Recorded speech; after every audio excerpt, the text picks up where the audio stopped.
தற்போது நடந்து முடிந்த சட்டமன்ற தேர்தலில் வெற்றி பெற்று விஜய் தலைமையில் தமிழகத்தில் புதிய அரசு அமைந்துள்ள சூழலில் பரந்தூர் விமான நிலைய பணிகளை தொடர்வதற்கு தாவேக அரசு அதிரடியாக தடை விதித்து திட்டத்தை கைவிட்டுள்ளது. இந்த திட்டம் ரத்து செய்யப்பட்டுள்ளதை தொடர்ந்து மாநிலத்தின் எதிர்கால பொருளாதார வளர்ச்சி குறித்த கவலைகளும் எழுந்துள்ளன.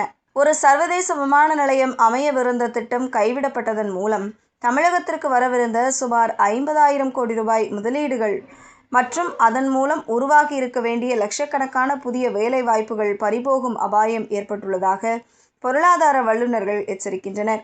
மேலும் இந்த உள்கட்டமைப்பு திட்டம் முடங்கியதால் சென்னை மற்றும் அதனை சுற்றியுள்ள மாவட்டங்களின் தொழில் வளர்ச்சி தேக்கமடைந்து மாநிலத்தின் முன்னேற்றம் பின்னோக்கி செல்லக்கூடும் என்ற அச்சமும் தொழில்துறையினரிடையே நிலவுகிறது. விமான நிலைய திட்டம் கைவிடப்பட்ட நிலையில் ஏற்கனவே மக்களிடமிருந்து பெறப்பட்ட நிலங்களின் எதிர்காலம் என்ன என்ற பெரிய கேள்வி எழுந்துள்ளது.